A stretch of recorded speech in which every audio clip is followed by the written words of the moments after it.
कांग्रेस में होगी बड़ी तोड़फोड़, नए चेहरे पर दांव लगाना पड़ेगा भारी। हरियाणा के राज्यसभा चुनाव को लेकर के प्रदेश के राजनीतिक गलियारों में ये दो बातें बड़ी तेजी से चल रही हैं। जब से हरियाणा प्रदेश में कांग्रेस ने अपने प्रत्याशी को चुनावी मैदान में उतारा, वो भी आखिरी समय में घोषित किया गया, करमवीर सिंह बौद्ध, जिनको हरियाणा के आम जनमानस तो छोड़िए, प्रदेश के बड़े बड़े कांग्रेसी भी नहीं जानते थे कि कौन है ये करमवीर बौद्ध। मेरे पास भी बहुत बड़े बड़े नेताओं के फोन आए जिन्होंने बाकायदा ये पूछा कि आखिर कौन है करमवीर सिंह बौद्ध, जिनको पार्टी ने राज्यसभा की टिकट दे दी। एक अनजान सा चेहरा कांग्रेसियों के लिए, और उनको एकाएक राज्यसभा प्रत्याशी बनाना। इसको अगर हम इस वे में भी कहें कि प्रदेश की जनता के दिलो दिमाग में यह बात चल रही है कि एक पैरासूट जैसा कैंडिडेट कांग्रेस ने उतार दिया, क्योंकि पूरा हरियाणा छोड़ दीजिए, वो जिस इलाके में रह रहे हैं वहां भी लोग बहुत ज्यादा उनसे वाकिफ नहीं है, और प्रदेश में कांग्रेस में भी उनका कोई बहुत विशेष योगदान नहीं रहा। हरियाणा प्रदेश की राजनीति में भी एक नया चेहरा है। उनके उतरने के बाद भारतीय जनता पार्टी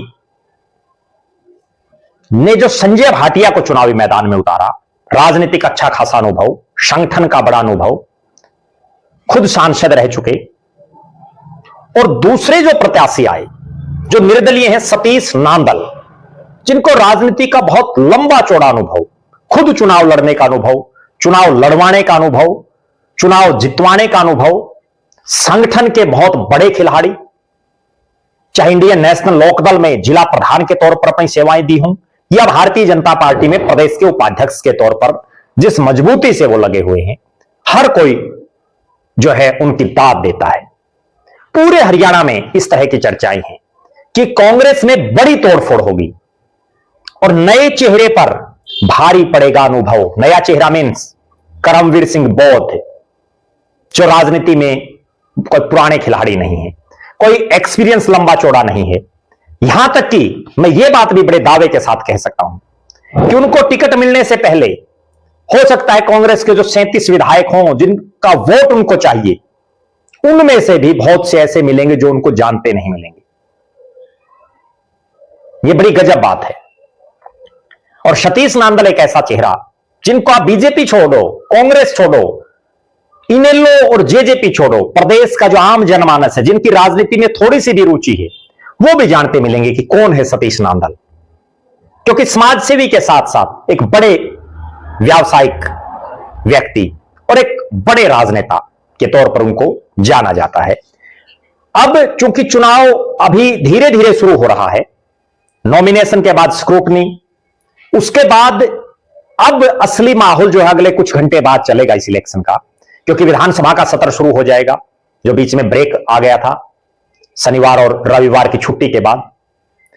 उसके बाद विधायक भी आपस में मिलेंगे, कांग्रेस के विधायक भी होंगे, बीजेपी के भी होंगे, निर्दलीय भी होंगे, इनेलो के भी होंगे, तरह तरह की बातें चलेंगी। एक बात की चर्चा पूरे हरियाणा में है कि कांग्रेस के विधायकों में तोड़फोड़ तो होगी, अब वो संख्या कितनी होती है, क्योंकि तरह तरह के दावे चल रहे हैं, तरह तरह की बातें चल रही हैं, और कारण यही है कि ऐसा पहले हो चुका है।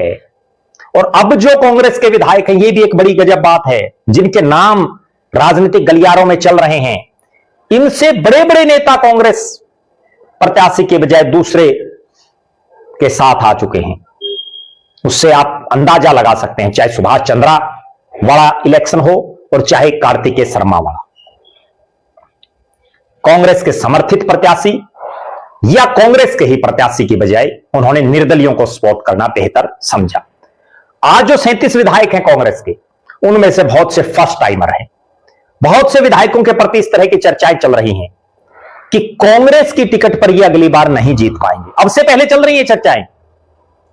आप दर्शक भी जरूर कमेंट करें, अगर आपके विधानसभा क्षेत्र से कांग्रेस का विधायक है तो आप जरूर कमेंट करें कि अगली बार क्या वो कांग्रेस की टिकट पर जीतने की हालात में है। पिछली बार भी कांग्रेस क्यों हारी? पिछली बार कांग्रेस की हार का बड़ा कारण सिटिंग विधायकों को टिकट देना, जिनमें से बहुत से हार गए और जिससे पार्टी बहुमत से दूर हो गई। अब भी वही सेम हालात है। राजनीतिक गलियारों में और कांग्रेस के नेताओं में यह चर्चा है कि अगर सिटिंग विधायकों को फिर से टिकट दे दी, चाहे वो फर्स्ट टाइमर हो, सेकंड टाइमर हो या 3-3, 4-4 बार वाले हो, अगर दोबारा टिकट दे दी तो बहुत से नेता ऐसे हैं, बहुत से विधायक ऐसे हैं जो चुनाव हारेंगे। और यही विधायक अगर दल बदल लेते हैं तो क्या पता लॉटरी लग जाए। मैं उदाहरण देता हूं आपको, रामकरण काला जो जेजेपी के विधायक थे, अगर जेजेपी में ही रहते तो बुरी तरह से चुनाव हारते, कांग्रेस में शामिल हुए और विधायक बन गए। रामकुमार गौतम जेजेपी के विधायक बीजेपी में शामिल हुए और विधायक बन गए। गोकुल सेतिया निर्दलीय चुनाव से एन टाइम पहले कांग्रेस में शामिल हुए और विधायक बन गए। पार्टी बदलते रहने से एक जो नैरेटिव बन जाता है किसी भी विधायक के प्रति जनता का, किस पार्टी की टिकट पर यह नहीं जीत सकता, वो खत्म हो जाता है। हमने देखा है, आज भी आप देख लीजिए, प्रदेश की हरियाणा की विधानसभा को देख लीजिए, 90 में से कितने के दल बदलू हैं, अपने आप आपको समझ में आ जाएगा कि हकीकत कहां है। बड़े बड़े नेता दल बदल लेते हैं और दल बदलते ही उभर जाते हैं। निश्चित रूप से हरियाणा के राजनीतिक गलियारों में जो चर्चाएं पिछले दिनों से हैं कि कांग्रेस में बड़ी तोड़फोड़ होगी और यह संख्या क्या पता कहां आकर के अटके, इसके भी लोग कयास लगा रहे हैं। हालांकि सच्चाई ही जो है, हकीकत, वो 16 मार्च को ही पता चलेगी। अभी कोई हकीकत नहीं पता चलेगी, ना अभी कोई विधायक स्पष्ट तौर पर यह कहेगा कि मैं ऐसा करूंगा। 16 तारीख को ही सब स्थिति क्लियर होगी। लेकिन उससे पहले राजनीतिक गलियारों में ये बातें जरूर घूम रही हैं। और एक रोचक बात और मैं आपको बताऊं कि एक ऐसा चेहरा कांग्रेस ने दे दिया जिस पर ना हुड्डा गुट दावा कर सकता कि उनका नजदीकी है, ना कुमारी शैलजा का धड़ा दावा कर सकता कि उनका नजदीकी है। और जिस तरह से पार्टी आला कमान ने एक ऐसे चेहरे को दे दी टिकट, जिसके बाद कांग्रेस में ही बहुत से नेता कोई दबी जुबान में और कोई सार्वजनिक तौर पर विरोध के शवरों में गुंजायमान किए हुए हैं। आप दर्शक क्या मानते हैं?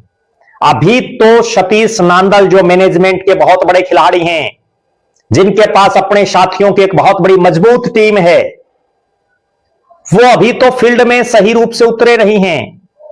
जब सतीश नांदल और उनके साथी फील्ड में उतरेंगे सही ढंग से तो आपको भी समझ में आ जाएगा। मुझे तो पता है कि कौन कौन नेता क्या क्या गोटी सेट कर रहा है, कहां से गोटियां सेट हो रही हैं, कहां खेला होने की उम्मीदें हैं, कौन कौन विधायक खेला कर सकते हैं। इनका जवाब आपको 16 तारीख को मिल जाएगा। आप दर्शक जरूर कमेंट करें कि आपके हिसाब से राज्यसभा के इन चुनाव में कौन जीतेगा।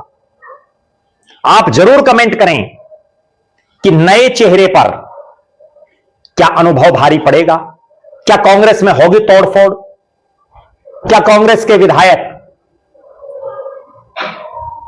नायब सिंह सैनी की जो तारीफ भी करते रहे हैं कई विधायक, क्या वो तारीफ के साथ साथ वोटिंग से भी सपोर्ट करेंगे। जरूर अपनी बेबाक राय कमेंट करें। हमारी नजरें राज्यसभा के इस चुनाव पर निरंतर हैं। हर रोज हम आपको ताजा जो अपडेट होगी वो देते रहेंगे। हम आपको बताते रहेंगे कब, कहां, कैसे और क्या खेला होने जा रहा है। बहुत बहुत धन्यवाद। आपका अपना प्रद्युमन जोशीला।